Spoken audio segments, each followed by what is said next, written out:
होगा। इसमें ये भी आ रहा है कि ये भी हो सकता है कि इंडिया की तरफ से अब ये कह दिया जाए कि बिलावल भुट्टो के आने की ज़रूरत नहीं है। उसके ऊपर अगर वो ग्रुप पाकिस्तान में है या दावा किया जाता है कि है, क्योंकि हम तो हर एक को मना कर देते हैं, यहाँ तो कोई है ही नहीं। है ही नहीं। 10 साल तक हम उसामा बिन लादेन को खिलाते रहे और हमें पता ही नहीं था, हम इतने बेखबर लोग हैं। भारत इस वक्त इस रीजन की उभरती हुई एक पावर है। मेरे ख्याल में Pakistan need to get aboard and clarify और क्लीन देयर रैकेट और अपॉर्चुनिटी को वेल करना चाहिए मेरे ख्याल में। याद है ना क्या लेक्चर था? टैंक चलने के काबिल नहीं है, तो आप कह रहे हैं ट्रूप्स कि की इंडिया से मूवमेंट नहीं। के लिए मेरे हाँ। पास डीजल नहीं है। बेशक। ठीक है जी, इस तरह की बातें की थी ना। बुज़दिल सिपह सलार ये कहता है कि हम भारत से जंग करने के काबिल नहीं हैं। हमारे टैंकों को जंग लग चुका है, हमारी तोपें जंग आलूदा हैं, हमारे टैंकों में डालने के लिए डीजल के भी पैसे हमारे पास मौजूद नहीं हैं। वहां बैठ के आर्मी चीफ हमें एक कहानी सुना रहा है कि जी फौज इंडिया से लड़ने के काबिल नहीं, लिहाजा हम सुलह कर लें। बिलावल भुट्टो साहब ने जाना था भारत और ये वाकया हुआ। पब्लिक स्टेटमेंट कोई आर्मी चीफ ऐसी दे दे, बल्कि एक बुज़दिल सिपह सलार से भी था जिसकी कांपे टांग रही। और वो बात ठीक थी जो हामिद मीर साहब ने कही। बहुत टाइम बाद बिलावल भुट्टो जरदारी साहब पाकिस्तान के फॉरेन मिनिस्टर हैं, इंडिया जाने लगे थे। अनाउंस हुआ था कि वो शायद नेक्स्ट मंथ इंडिया जाएंगे। जिसने इसकी हमले की रिस्पांसिबिलिटी एक्सेप्ट की और उसको जिस तरीके से वो एक पाकिस्तानी ऑर्गेनाइजेशन के साथ अटैच किया जा रहा है मेरे ख्याल में।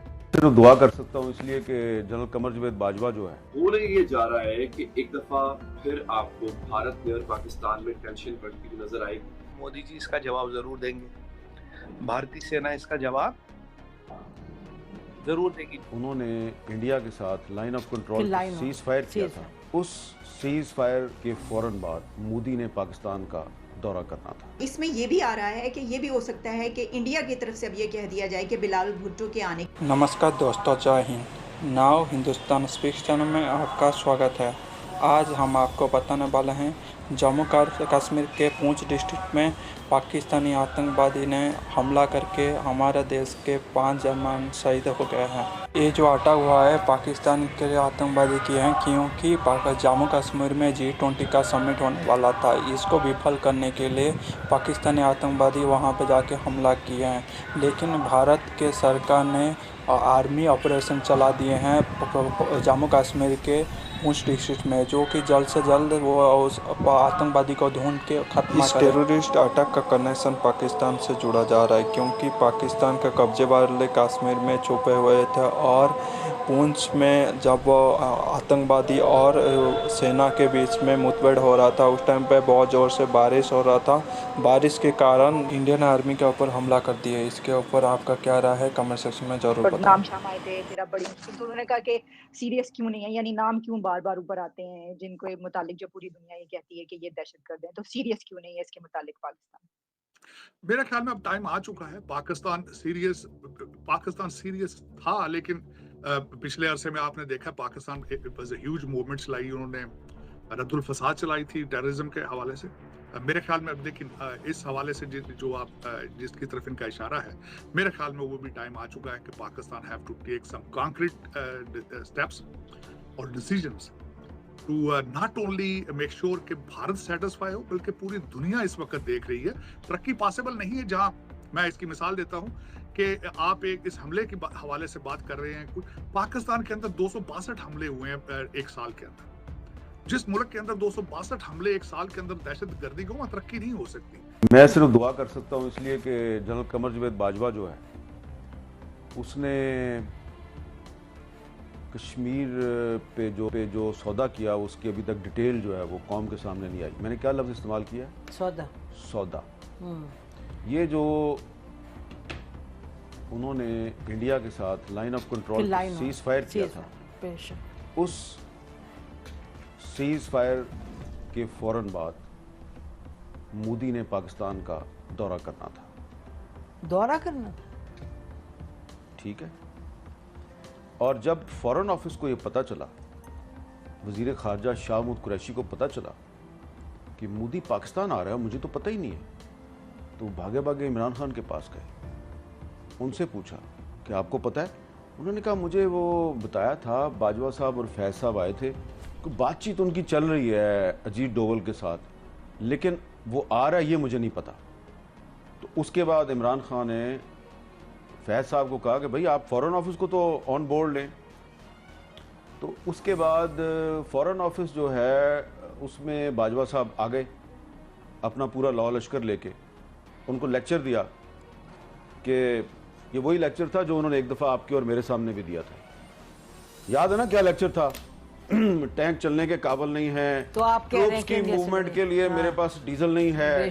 ठीक है जी, इस तरह की बातें की थी ना। नॉर्मली ऐसा आर्मी चीफ के कोर्ट मार्शल होना चाहिए, और मुझे अब कहना पड़ेगा, मैं अंदर कमरे में कहती रही हूँ बट मुझे कहना पड़ेगा कि इस तरह नहीं होता। 20-25 सहाफियों को सामने बिठा के आप उनको कह रहे हैं कि पाकिस्तान आर्मी लड़ने के काबिल। इसका मतलब आप दुनिया को बता रहे हैं 25 सहाफी, फिर 25 सहाफियों के पास तो बात नहीं रहती इन द वर्ल्ड। उस वक्त भी हमें यकीन था, जब वो ये कह रहे थे तो मुझे उस वक्त भी यकीन था ये गलत कह रहा है, और आपने उसको कन्फ्रंट भी किया था, बल्कि आपका तो मुंह लाल हो गया था, इतने गुस्से में आ गए थे। ठीक है, ये GHQ वाली बात है, मुझे याद है NDU वाली बात नहीं कर रहा, नहीं एडिटोरियम की बात, एडिटोरियम जहाँ पे वो कोर कमांडर्स कॉन्फ्रेंस होती है, वहां बैठ के आर्मी चीफ हमें एक कहानी सुना रहा है कि जी फौज इंडिया से लड़ने के काबिल नहीं, लिहाजा हम सुलह कर। अच्छा, अब उसमें जो हमारा फॉरेन ऑफिस था उसको इन्होंने वही लेक्चर दिया जो उन्होंने आपको और मुझे दिया था। तो फॉरेन ऑफिस ने इनको कन्फ्रंट किया। शाह महमूद कुरैशी साहब जो हैं उन्होंने कमाल ये किया कि उन्होंने सिर्फ अपने फॉरेन सेक्रेटरी को नहीं बिठाया हुआ, उसने 5-6 एक्स फॉरेन सेक्रेटरी को बिठा लिया और उन सब ने कहा कि ये एक इंडिया का have to make a decision. Either हमने इसी तरीके से इन खिलौनों से खेलते रहना है या फिर हमें तरक्की करनी है। मेरा ख्याल टाइम हैज कम अप। अगली लीडरशिप मजबूर होगी कि स्टेप इस तरह के उठाए जाएं, चाहे किसी किस्म की भी लीडरशिप। इसके बगैर पाकिस्तान सर्वाइव नहीं कर पाएगा मुआशी तौर पर। जहां रोजाना पटाखे इस तरह के वहां चल रहे हो, वहां लोग पैसा या बाहर से इन्वेस्टमेंट नहीं आती। ये Pakistan has to make the decision very soon, और मेरे ख्याल में करेंगे डिसीजन, उसके बगैर there is no choice, they don't have any choice.